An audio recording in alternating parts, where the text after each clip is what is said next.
इधर से भी प्रसंग जाई बा के जाए के बाद सच्चाई है बा होनी प्रबल होती है। ये नहीं भरोसा है कि नहीं जाएंगे। हमनियों से मुलाकात होत रहा हमरे स्वर्गीय रामलाल चौहान जी से। आज जब चट्टी पर मुलाकात हुई तो वो फिट रही खाली हमरों से भेंट भइल कहली की बैठी तो कहीं मुलाकात हो जाता चट्टी चौराहा पर चाय जरूर हमें पियन और 2-4 पैसा जो रही मैंने 200-400 रुपया दे देते के लिए खाइए लड़का हुए बहुत मानते थे हमको। वाली बतिया बता बस अब के ना बताई दूगो चीज पर बड़ा जोर देते रहा देसी पर और अंग्रेजी पर तनी जोर देते रहा सजिया कर कला ये सहारा हो तो सहारा में अपन शुरू लेकिन हमके हमेशा चेतावनी दिन छुई है भोले गांजा पी ली है। बड़ा सम्मानित व्यक्ति थे चले गए। आए एक छोटा प्रसंग इधर से जैसन साहब रात भर विराह होत रही लेकिन कुछ ऐसा बात हो जाए आप विराह के श्रोता ही तो धूम तराना के भी आनंद बीच बीच में मिलत रही लेकिन कुछ मुद्दे की बात अभी बतौली मौत तो सत्य है कुछ ऐसी भी मौत है ऐसी भी होनी प्रबल है। ऐसे ऐसे कितने राजा अइलन गइलन शेरे सिकंदर इस दुनिया का मालिक था लेकिन मरने के बाद उसका भी हाथ खाली गया। जो आया है वो कुछ लेकर जाता नहीं बाबू जस अपजस यही धरती पर बात उन लोग गुणगान करेलन आज ना हो रामलाल चचा लेकिन उनकी कीर्ति उनकी आत्मा किसी न किसी झरोखे से देख रही है। ओहर के राजा के यहाँ भालू रहा बाबू पहले कुल भालू बानर लेके चले तो आई एक विधा इधर से मास्टर आबा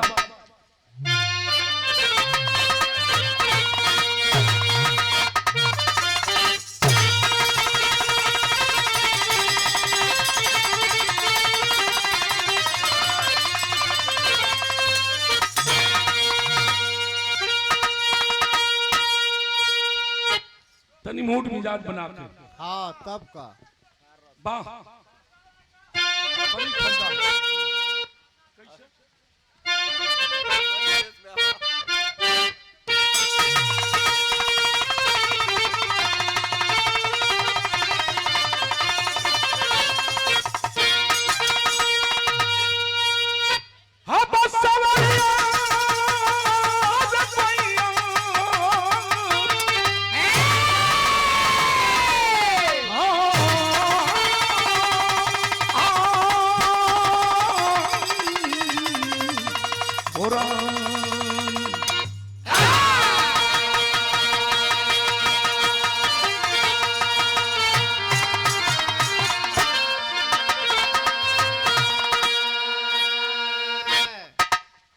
तमाम राजा भइलन अइलन चल गइलन और राजा हमेशा चाहता है प्रजा खुशी रहे लेकिन इहो रहल कि पहले की राजा का बेटा रजे हुई जो आया है उसको जाना है सत्य है ये धरती पर दो चीज सत्य है मौत और माँ सत्य तो सत्य है एक दिन सबको जाना है लेकिन फिर भी हमनी के घमंड बा वो कौने बात के बतावे जाते नहीं।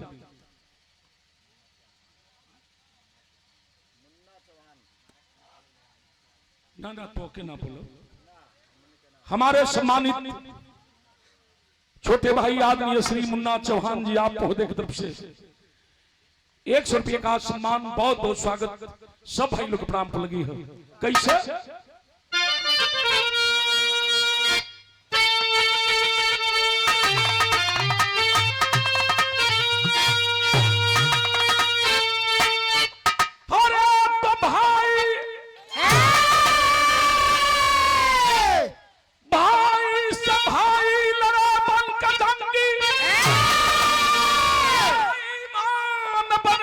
सामने खड़ा था लहू की धरा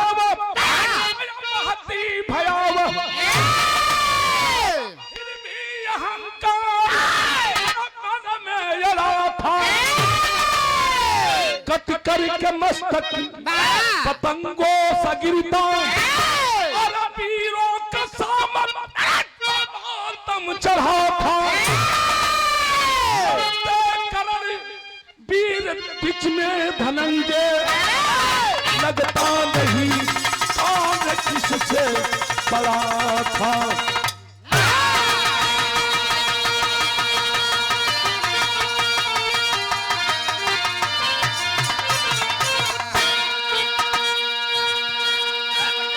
तनी बात समझ ला, एक तरफ कौरव दल और एक तरफ पांडव दल। कौरव दल के राजा के रहल, कौरव दल के राजा बड़ा घमंडी और घमंडी के साथ काम किया जिसका नाम दुर्योधन बताया गया। दुर्योधन हर जला कि जे भाई से घात करेला और जे भाई के हक लूटेला वो जिंदगी में सफलता भाई नहीं पाता बाबू।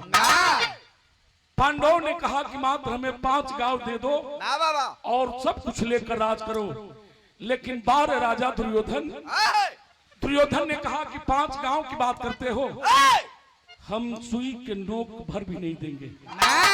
लड़ाई हो गई लड़के भैया लेकिन के मना कर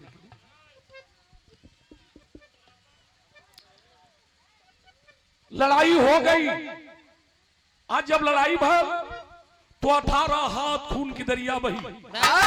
एक तरफ अर्जुन तो एक तरफ कर्ण है।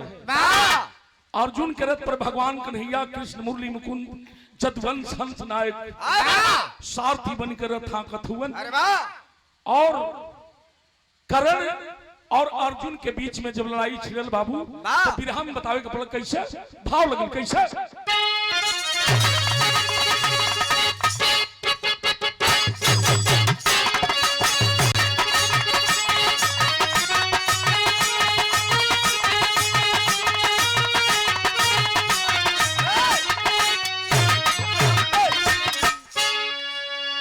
माता बहनी बड़ा प्रेम से गावली का अरे तनी बिया के दाल मैया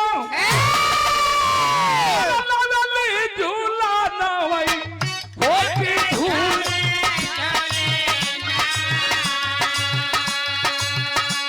तबैया मोरी झूल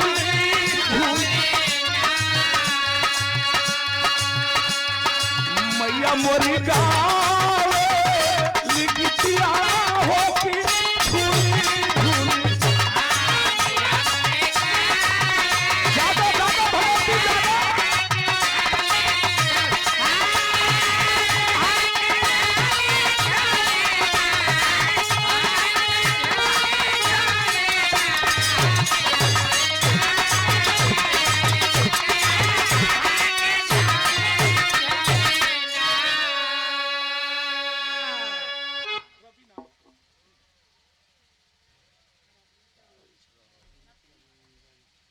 और आराधना चौहान स्वर्गीय रामलाल बाबू जी के आप नतनी की तरफ से कारो कौलेश्वर नाथ की धरती से पुनः 100 रुपये का सम्मान और हमारे परम मित्र बड़े भाई हमारे गार्जियन राम विष्णु भैया आप महोदय की तरफ से ये 50 रुपये का सम्मान चरणों में कोट से प्रणाम।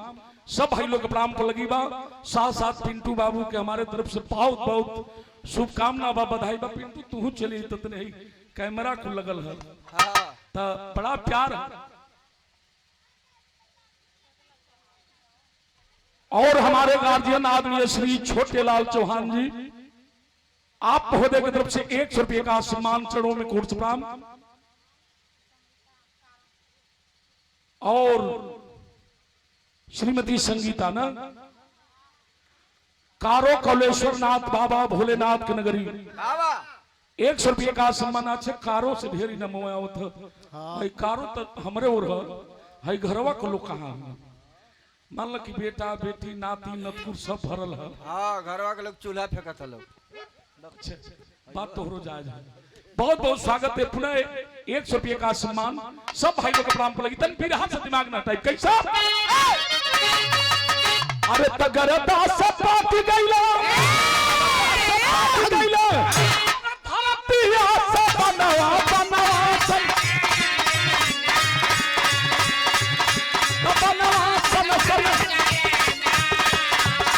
अगर जेर चुन बनवा सन मार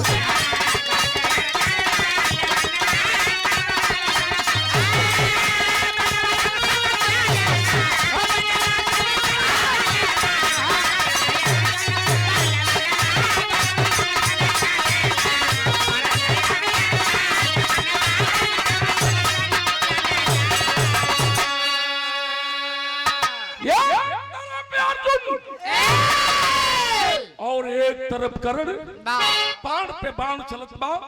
जब कर्ण बाण मारे तो अर्जुन के रथ 7 हाथ पीछे जाए। आज जब अर्जुन बाण मारे तो कर्ण के रथ मात्र कर्ण के रथ 7 हाथ पीछे जाए। आज जब अर्जुन बाण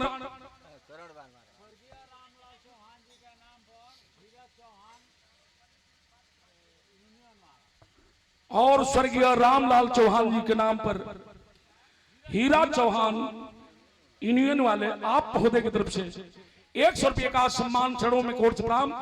सब भाई लोग प्रणाम पर लगी है। जब करण बाण मारा अर्जुन के रथ 7 हाथ पीछे चल जाए। आज जब अर्जुन बाण मारे तब करण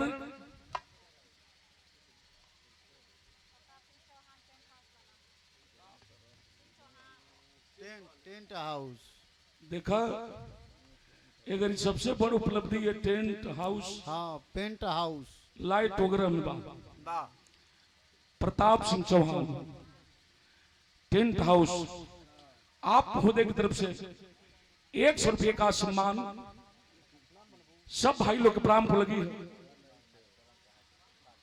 जे जहां से आनंद लेत बा लेकिन तनी बिरहा से दिमाग न उठाए। जब अर्जुन बाण मारे कर्ण के रथ बात 7 हाथ पीछे चल जाए। तो अर्जुन के रथ 3 हाथ पीछे जाए। भगवान हंसे कहें बार कर्ण बा। अर्जुन कहला कि अरे बार प्रभु अरे बा खातड़ हमार ओढ़तड़ हमार पहिरतड़ हमार रथियो हमारे हाकत रथ हाकतड़ हमार और घूम गावत हमारा दुश्मन के। भगवान कहलन कि कर्ण बहादुर है। अर्जुन कहलन कि ऐसा न कहा प्रभु। कैसे हम जब बाण मारत नहीं तो कर्ण के रथ बात 7 हाथ पीछे जात बा। आज कर्ण बाण मारत बा हमनी के रथ मात्र 3 हाथ पीछे जात है। अब तब अवश्य बात उन कर्ण के देत हुआ। भगवान कहलन कि अरे अर्जुन नहीं समझते तुम। स्वयं मैं बैठा हूं तुम्हारे रथ पर सारथी बनकर और ध्वजा पर देखा बीच वीर बजरंगी बात चलल हुए और तीनों लोग के भार लेके प्रहरी तब कर्ण बाण मारत बा और रथ 3 हाथ पीछे चल जात बा। बहादुर है कर्ण। गुस्सा के अर्जुन अपने बाण मरलन आकि कर्ण के रथ के चक्का वही लड़ाई के दरमियान कुरुक्षेत्र में रथ के चक्का धस गेल बा। आज जब रथ के चक्का धसल तो कहे के पड़का अरे रथिया धसल बा रथिया धसल बा अरे लड़ाई तारे मंडवा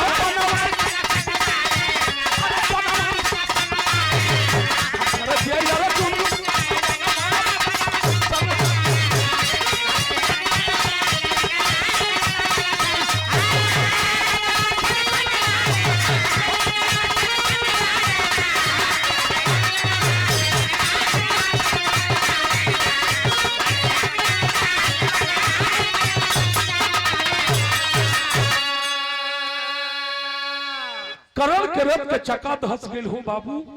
भुजा में बाण लगा है। कर्ण हाथ उठाया और कहा कि अर्जुन मान जाओ बाण मत चलाओ अर्जुन। निहत्थे परिवार नहीं किया जाता और धर्म की लड़ाई लड़ना चाहते हो तुम मेरे रथ का चक्का निकाल लेने दो। आज जब चक्का निकल जाए पता चल जाए कि केक कितना पानी में है। कन्हैया कहलन कि वाह वाह अर्जुन अगर तनी सा चूक कैला त करण जौने बाण मारी न आखिर रथ समेत हमरो पता न चली कि कहाँ हुई जा। कर्ण के बहकावे में मत आओ अर्जुन बाण पे बाण चलाओ। अर्जुन बाण पे बाण चलाओ तो बिरहा में दर्द लगी कौन तरह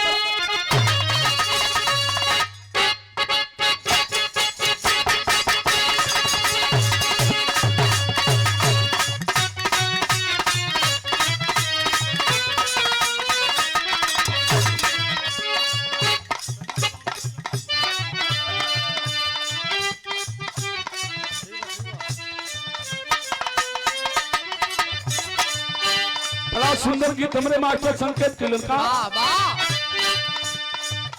अरे सारी बदन पहिना बुरुजु वो सारी हमना पहिना बराजा लिया के डालाई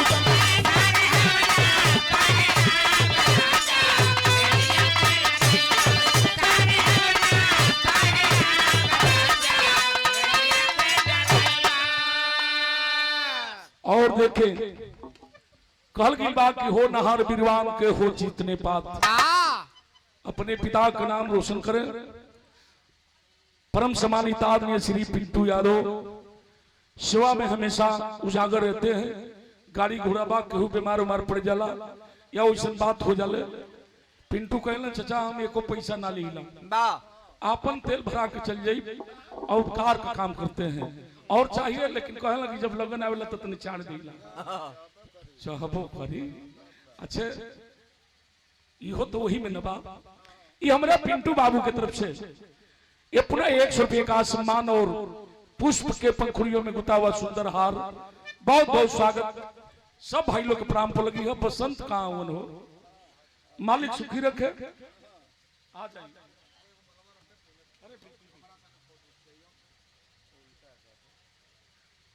और हमारे सम्मानित हमारे गार्जियन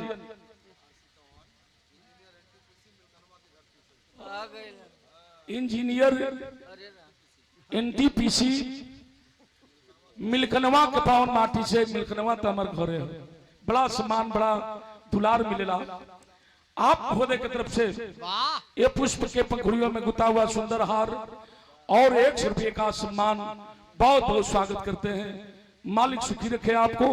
सब भाई लोग प्राण पर लगी है भाई अब वही में लपेट के तू चली आवा कमवा खत्म हो जाए। अरे जिया राजा तो हार जोड़ा नहीं खे हो अरे जिया वाह वाह तो ऊपर से भावा देता अगर निचली हाथ लगा दी तो ढेर हो जाएगी। अबे कुल देख के जाइए देख लो हमारे सम्मानित हमारे गार्जियन है। देखाओ अरे वाह अरे वाह वो जो गोली लगल बा ना पढ़ देखा नमवा बता दे नमवा है धनेश्वरी देवी बोलते मर्दा अरे वाह विनय कुमार यादव मिथुन ये ना ये कौन नाम है बात में ये खड़ी पाई लगता है कम विनय कुमार यादव मिथुन 100 रुपये का सम्मान आप बैठ जा। बहुत बहुत स्वागत है। धन्यवाद के बाद और दे दा आप बैठ जा तनी नहीं वाली हो जाए तो भैया बैठ जा तनी बिरहा पे हो जा। कहला ले लिया का कहला तो सारी वामना पाइन बुरुज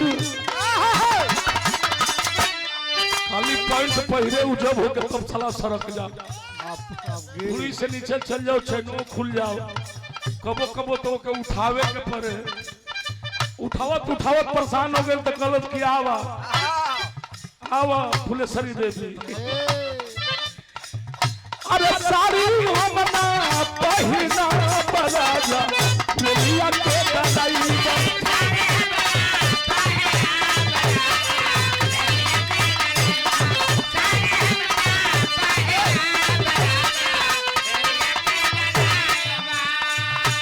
अरे जब हम पहिरिला साड़ी हमर सैया चलावेला गाड़ी तो गाड़ी हमना चढ़ दिए रजऊ रेलिया के डर रेलिया के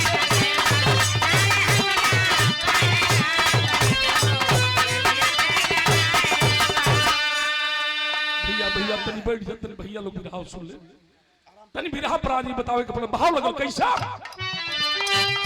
तब बनवारो की देबे अर्जुन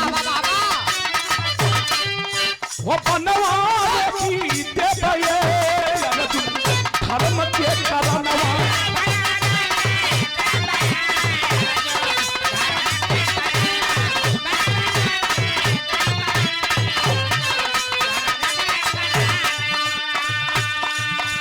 कहिया धरती से निकाल हम तो करब जाने छुआ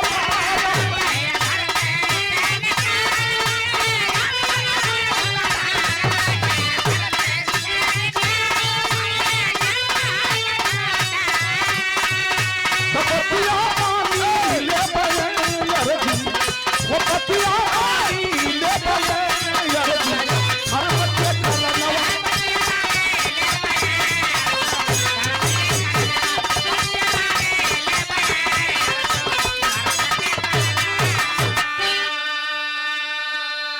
कले रजुन बाण मत चलाओ निहत्थे पर हमें रथ का चक्का निकाल लेने द्वार पार की लड़ाई होगी कन्हैया कल नहीं अर्जुन बात बहकावे में मत आवे अर्जुन न तो अगर बाण से निकल गया कर्ण के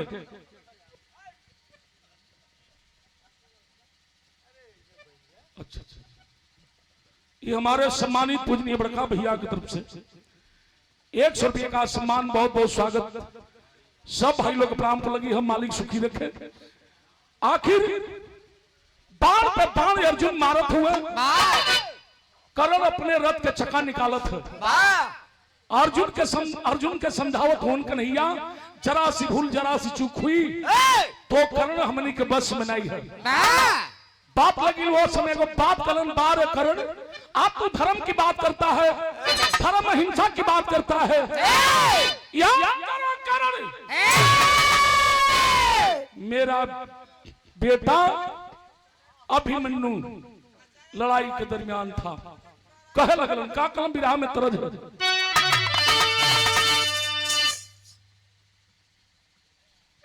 और हमारे सम्मानित गार्जियन पूजनीय बड़का भैया की तरफ से पुनः 50 रुपये का सम्मान बहुत बहुत स्वागत सब भाई लोग प्रणाम को लगी है मालिक सुखी रखे विराह में तरज है कौन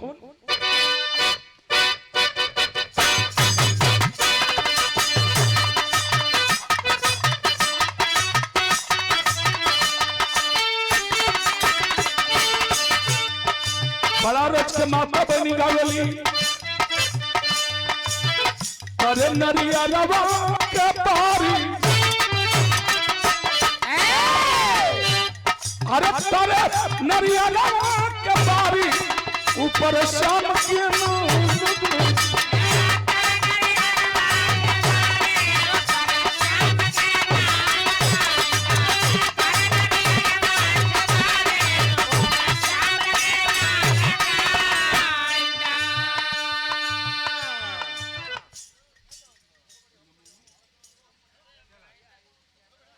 और 50 रुपये का सम्मान बाबू की तरफ से बच्ची के शुभ आशीर्वाद देवे वाला भैया के प्रणाम को लगी सब भाई लोग के प्रणाम को लगी है जे जहां से आनंद लेता बहुत बहुत स्वागत यही के बाद तो पहले कुल गावे हमरे बाला उस्ताद गावे गावे की का होई पूरी मिठाई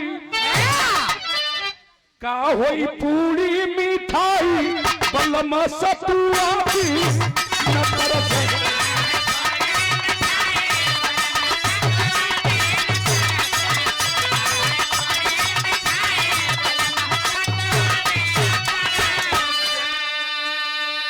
यही के फिल्मी वाला मीरा गोलन हीरो हीरोइन गोलन कि मैं तेरी कहलस हीरोइन वो कर नीली नीली आंख रहे ऊ बार रहल हाय हाय हाय ओठ लाली तो पूछबे मत करा हाँ, चुना कलश के राजा अरे जान ले का हो हाँ, कहले रहल अच्छा ई तोहार बेटा हो बालिक करे ऐसने बेटा रहे के चाहिए पुत्र हो तो ऐसा हो लड़का जब जन्म लेला तबे होला बाप का नाम तभी आता है कि फलाना के लड़का हुए बाकी ऐसे नाम नहीं आता बाबू ये 50 रुपये का सम्मान बहुत बहुत स्वागत सब भाई लोग प्राण पर लगी है ये तू है हका मैं तेरी डिंपल का पारी अरे मैं तेरी डिंपल का पारी राजस्थान से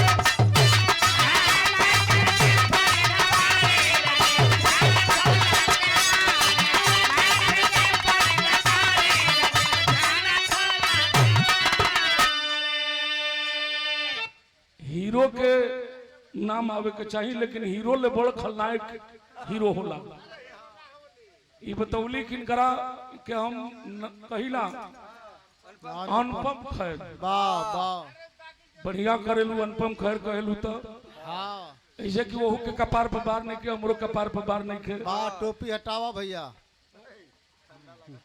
लेकिन एगो बात बता दी सबसे नायक वही होता है ये 50 रुपये का सम्मान भैया की तरफ से बहुत बहुत स्वागत सब भाई लोग प्रणाम को लगिए विरह भाव कैसा कहलन कि कहवा रहल बिरैया अरे कहवा रहल बरई मनवा गइला अभिमानु के जनवा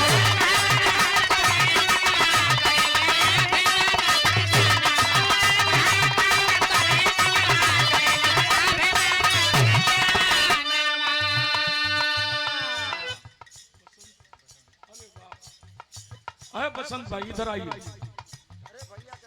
इधर आइए वाह ये मध्य प्रदेश से आयल बना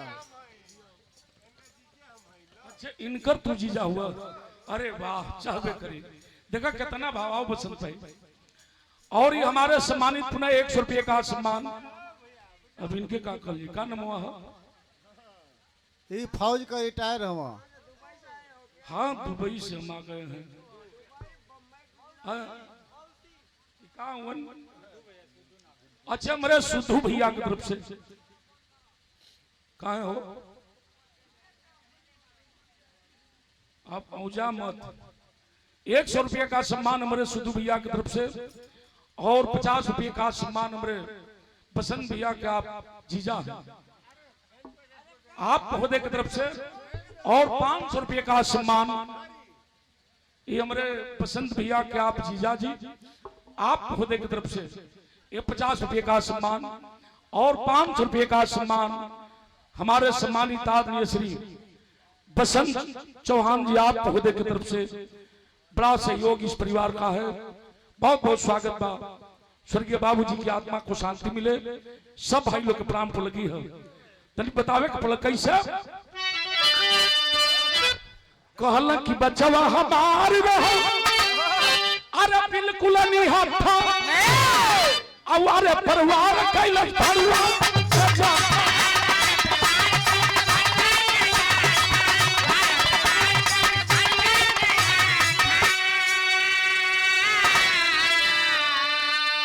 अर्जुन चलावे सन सन बनवा कैला अभिमन्यु के जनवा और हमारे बसंत भैया के आप जीजा श्री पाहुन की तरफ से भोजपुरी में पाहुन हाँ अंग्रेजी में जीजा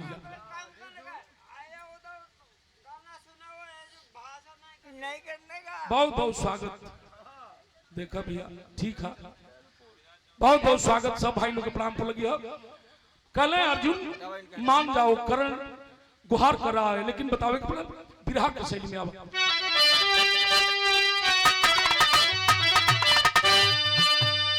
अरे मिताई ना बेईमानन से होई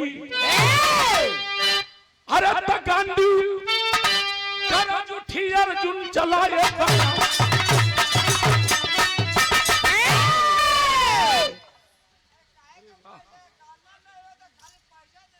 ना अब दे बहु वाला के तुरो के डांड बनब पानी बहे ना दे 50 रुपये का सम्मान हमरे बसंत भैया के आप जीजा महोदय बहुत बहुत स्वागत सब भाई लोग प्रणाम पर लगी बिल्कुल बिल्कुल उसी समय बिस्तर भोजन तब करण से बोला आ करके छोड़ दो हमको अभी तू अपने बाण पे बैठा करके खानदानी बैरी है अर्जुन पल भर में उसे मिसल दूंगा रात में अन्यायियों को पल भर में उसे निकल लूंगा। वही समय उन्हें भालू रहल और करण जब बाण चढ़ौलस एक सांप आकर के बैठ गया कर्ण के बाण पर जिसका नाम अश्वसेन नाग बताया गया। आकर के बैठ गया और कहा कि बस कर्ण एक बार मौका दो, कर्ण हमारा बैरी है, हमारे बाप मतारी को कर्ण जलाने वाला है। जब अज्ञात बास रहल वही समय पता चलल कर्ण आज जब पता चला त गैयन के आड़ दे के आय अर्जुन पान मार देलन। मैं गैया बात खान गई सब और जंगल में आग लगा दिए पान मार करके हमार बाप मतारी जली ले अपने बाप मतारी के बदला ले ले। करण कहा कि सुना आज तक ले बिताई के काम कैली अब भाई कीड़ा पतिंगा के कीड़ा मकोड़ा के सहारा ले बदई झटकार के फेंक दिया। आज जब झटकार के फेंकलस फिर आके सांप बैठ गया। कहल गिलबा की मरता क्या नहीं करता। सोच गया करण आखिर मेरा भी दुश्मन अर्जुन है और इस सांप का भी दुश्मन अर्जुन है। कैलाश का तन भी रहा यही जग चढ़ गए। हमारे बसंत भैया के आप जीजा जी आप महोदय की तरफ से 50 रुपये का सम्मान बहुत बहुत स्वागत सब भाई लोग प्रणाम पर लगी है। स्वर्गीय रामदेव गुरु स्वर्गीय बाला उस्ताद स्वर्गीय रामदेव गुरु और हमारे बलिया के बाला उस्ताद स्वर्गीय परशुराम गुरु अपने जवानी में गाओ कौन गीत लगल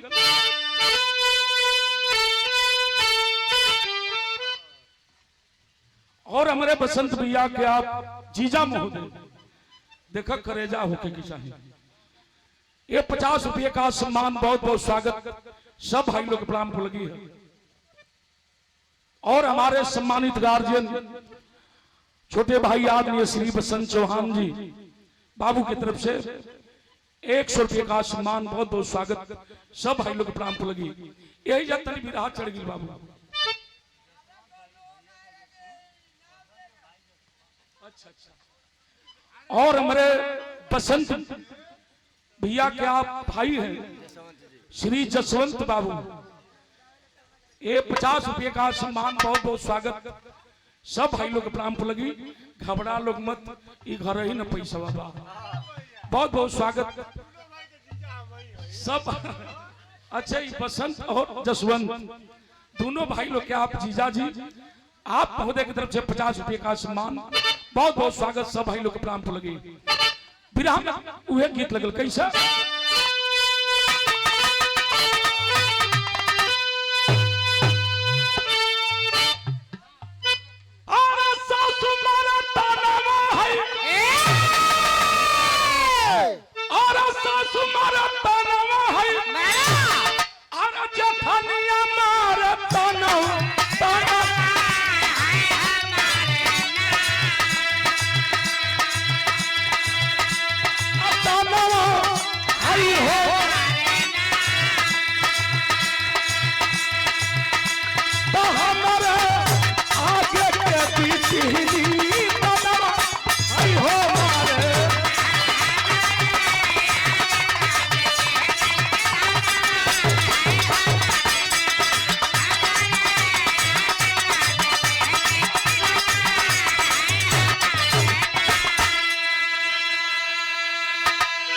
तनी विरह से दिमाग नहीं हटाई बाबू। विरह का मोल कहानी है।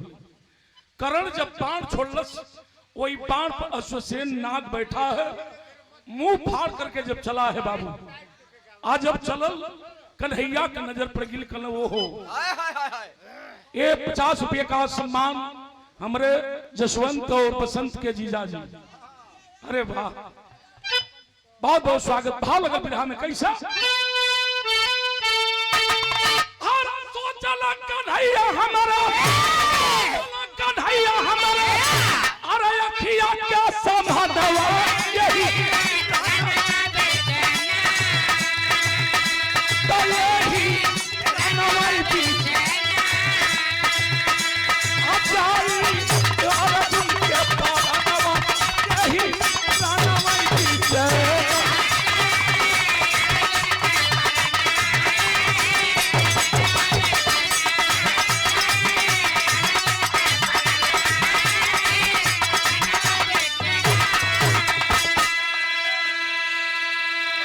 मुंह फाड़ करके जब अश्वसेन नाग चला, कन्हैया की आंख आंसू से भर गई बाबू। सोचे लगलन कि अगर छोड़ देतनी तो धोखा हो जाएगी। कहलन कि कल बल छल से यदि हम भाग जाइबा, आता न मारी दुनिया कैसे मुंह हवा पे खई।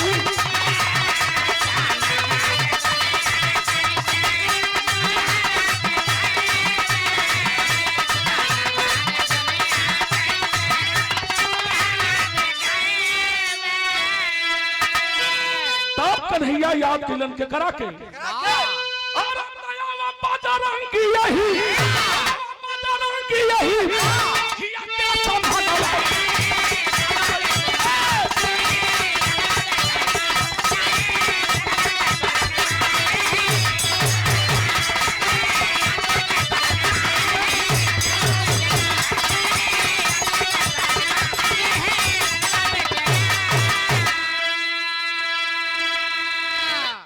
याद किलन बजरंग बली के। आज जब बजरंग बली चपलन और रथ समेत जमीन में धसलन है, अश्वसेन नाग है भैया, सेन नाग आया, अर्जुन के मुटकुआ पकड़ायल और लेकर के आगे बढ़ गया। अरे वाह, हाथ जोड़ के खड़ा हो गई। कन्हैया कहलन की बात और हमरे बसंत और जसवंत बाबू के जीजा जी ये 50 रुपये का सम्मान, बहुत बहुत स्वागत। सब भाई लोग के प्राण पर लगी है। बिरहा के हमरे लास्ट गीत पर 5 मिनट और इंतजार करो। भाव लगल कैसे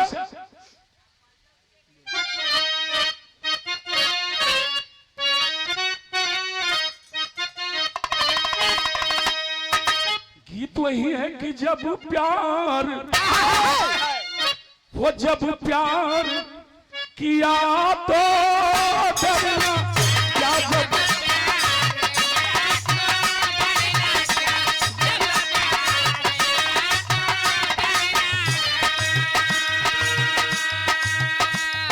लेकिन भैया हो जब करण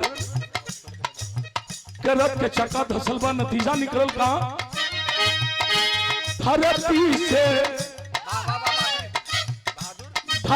से बहादुर पानी चला।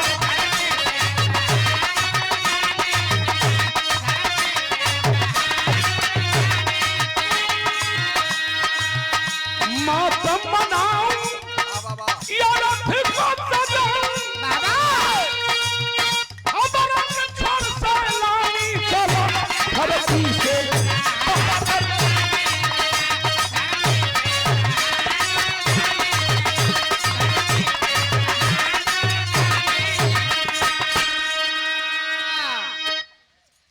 आंख में आंसू है, भगवान के रो रहे हैं। अर्जुन कहला प्रभु आप क्यों रोने लगे? जान तो बच गए। कहला जान तो बच गया, लेकिन ये धरती का सबसे बड़ा बहादुर और सबसे तानी भी इस दुनिया को छोड़ करके जा रहा है। अर्जुन कहलन कि दानी का हुआ एगो चवन्नी देवे वाला व्यक्ति नहीं है। कहला विश्वास नहीं होता। अर्जुन चला, का कहलन है अरे कोई नहीं है ऐसा धुरंधर, साच कहूं महाभारत के अंदर।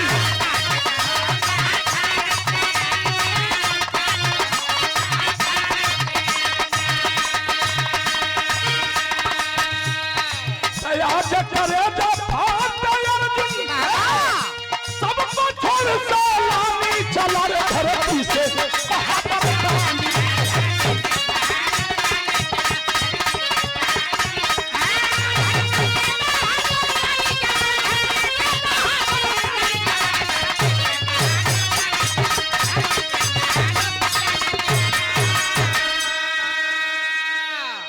कहते हैं कि कर्ण जैसा दानी और कर्ण जैसा बहादुर इस धरती पर कोई नहीं है।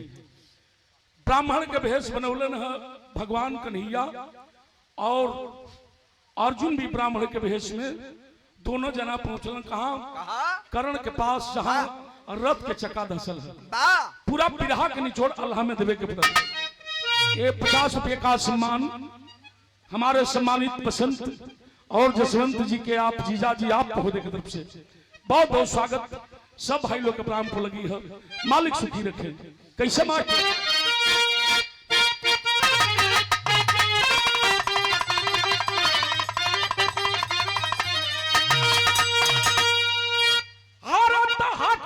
मुरारी संग में, अरे चलल है मुरारी तभी के भेष आपन लिहलन होगा।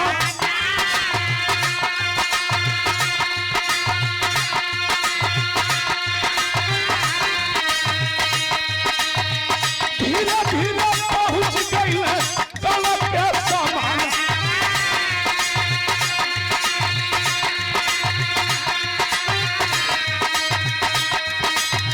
घरवा सयान बड़ी बिटिया,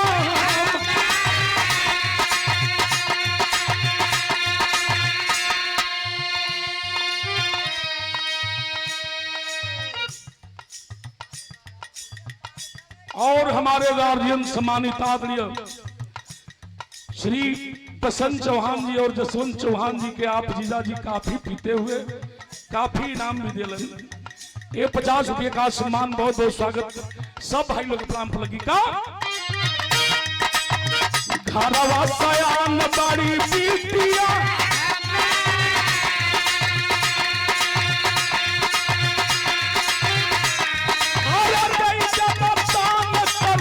कुछ यही गुनी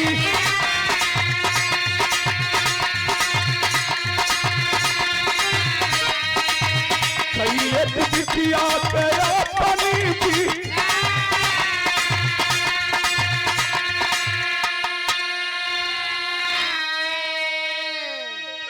कर्ण सजा के विप्र के भेष में और कहलन हमें कुछ दान दे दो कर्ण। कर्ण कहा कि सीने में बाण लगा है और रथ का चक्का धसा है विप्र, मेरे पास क्या है, मैं क्या दे सकता हूं? मेरे घर चले जाइए, सबसे दानी मेरी दुल्हन पड़ती है। कल नहीं कर्ण सुनाऊं तुम दानी हो और दानी वीर भी हो, बहादुर भी हो। अगर दान देना है तो इसी वक्त यही दीजिए, अन्यथा इनकार कर जाइए। कर्ण कहा कि मेरे पास तो कुछ नहीं, कल नहीं दोगे दानियों से तेरा नाम कट जाएगा। कर्ण तेरा नाम है दुनिया में और दानियों से नाम तेरा कट जाएगा। कर्ण कहा कि निराश मत होइए, मेरे दांत सोने का है और दांत तोड़ करके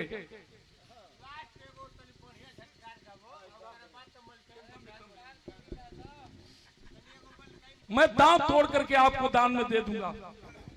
एक काम करिए, विप्र वो पत्थर पड़ा है, पत्थर उठा करके दे दीजिए।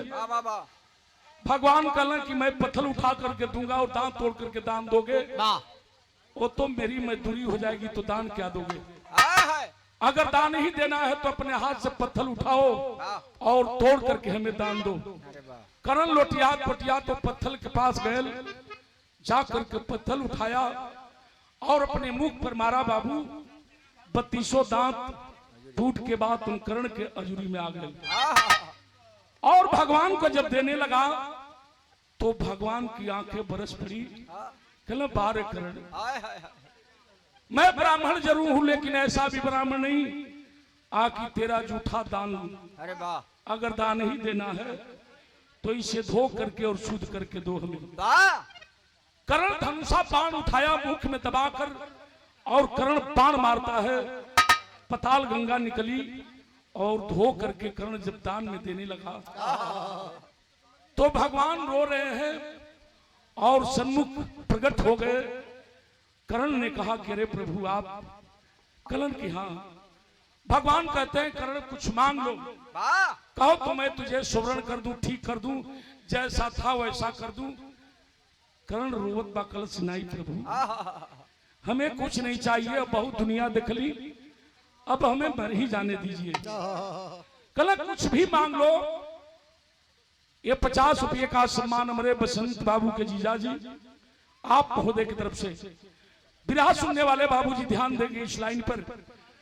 करण कहा कि प्रभु जब देना ही है तो ये समाज के लोग, दुनिया के लोग हमके ताना मारत बा। वाह ऐसे जैसे हम घर के बनी तो सब लोग बैठू तो गाऊ तो हाई कर हाउ कर। करण कहा आकि भी अगर देना ही है तो ऐसा हमें वरदान दे कि मेरे मरने के बाद दुनिया के समाज के लोग जीवन ताना मरलस। हाय हाय हाय हाय हाय करण कहा कि कुंवारी माँ के कोख से हम जन्म नहीं, वाह मेरे मरने के बाद कहीं कुंवार जमीन मिल जाए, विप्र वही मेरी लाश को दफन कर दीजिएगा, जला दीजिएगा। वाह भगवान अपने विप्र की, भगवान अपने भक्त की लाश को उठाए, तन तोड़ दिया, कर्ण उठाए, काने पर रखलन, लेके चले लगे। विरह का लास्ट पॉइंट का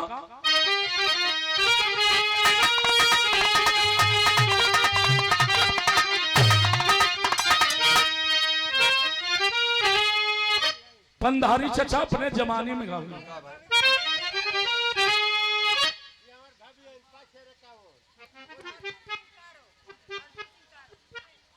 और हमारे सम्मानित श्री अर्जुन सिंह कारों के ऐतिहासिक माटी से 100 रुपये का सम्मान बहुत बहुत प्रणाम करते हैं। सब भाई लोग प्रणाम को लगी है, मालिक सुखी रखे।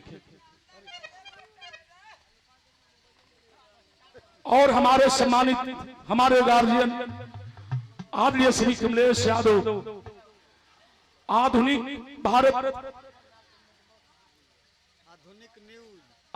न्यूज भारत के आप मालिक हैं। आप महोदय की तरफ से उजाला फिल्म्स के आप मलिकार हैं, आप सॉरी जवाहर फिल्म्स के आप महोदय मालिक हैं। आप महोदय की तरफ से 100 रुपये का सम्मान, पुष्प के पंखुड़ियों में गुथा हुआ सुंदर हार।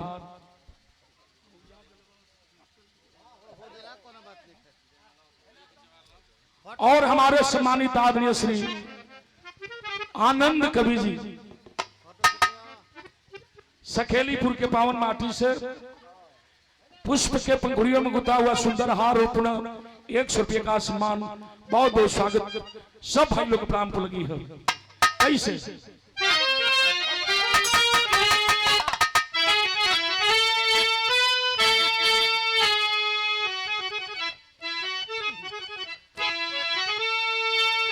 अरे भैया बना मिली,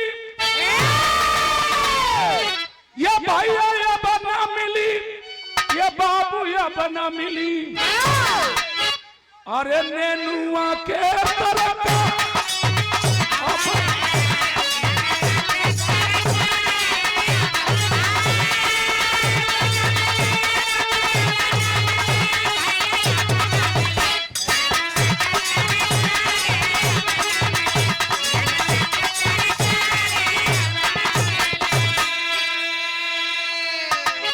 भाव लगल। कैसे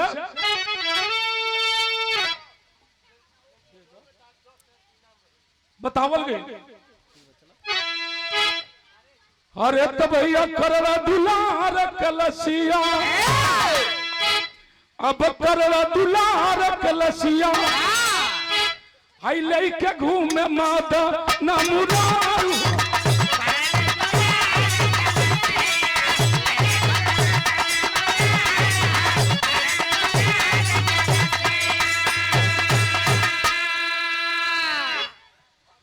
कुंवारी जमीन कहीं न पाया, अब गुजरात प्रांत में आए बाबू, करोड़ा दुलार करोड़ा दुलार गैया नदी तापी किनार हो, अरे गैया नदी तापी किनार हो, करोड़ा दुलार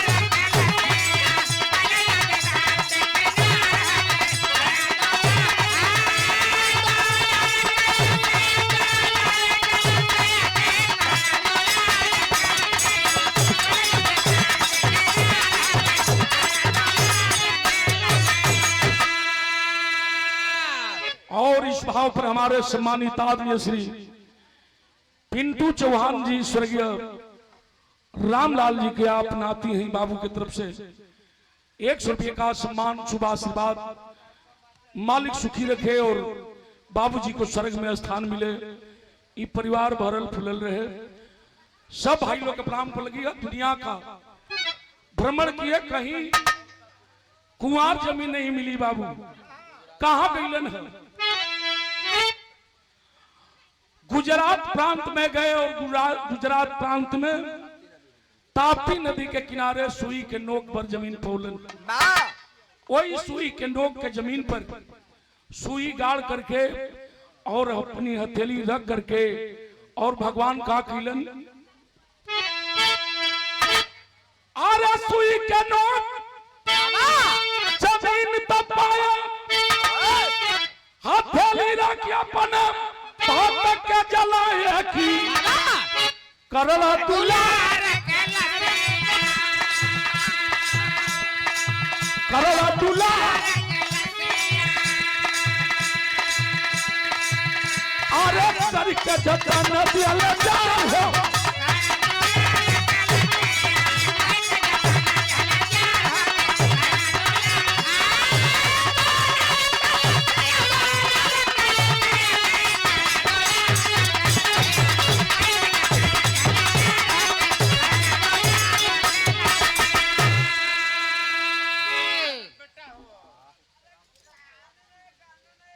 और राम शकल चौहान जी शिवपुर के पावन माटी से ये 40 रुपये का सम्मान, बहुत बहुत स्वागत। सब भाई लोग प्रणाम को लगी।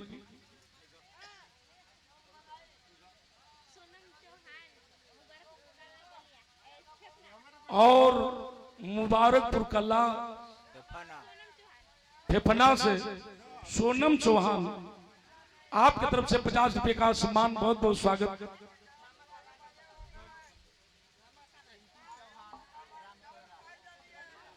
और हमारे सम्मानित आदरणीय बड़े भैया पारसनाथ चौहान जी के आप सुपुत्र श्री सिंटू चौहान जी, बाबू की तरफ से 100 रुपये का सम्मान, बहुत बहुत स्वागत करते हैं। सब भाई लोग प्रणाम को लगी है।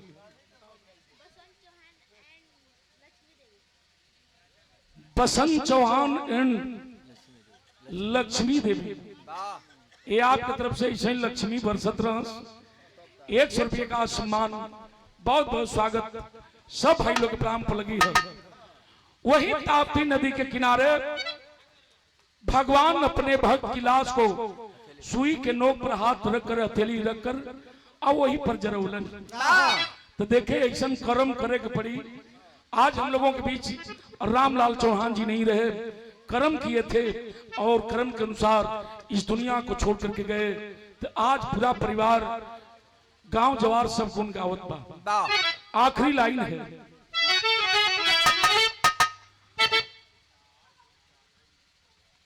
कहना है तगरजे ध्वजा पर बजरंगी, आरे मुरारी संग में आए बंगी की करड़ा दुलार, करड़ा दुलार, आरे कावल भरोसा जता होगी करड़ा दुलार।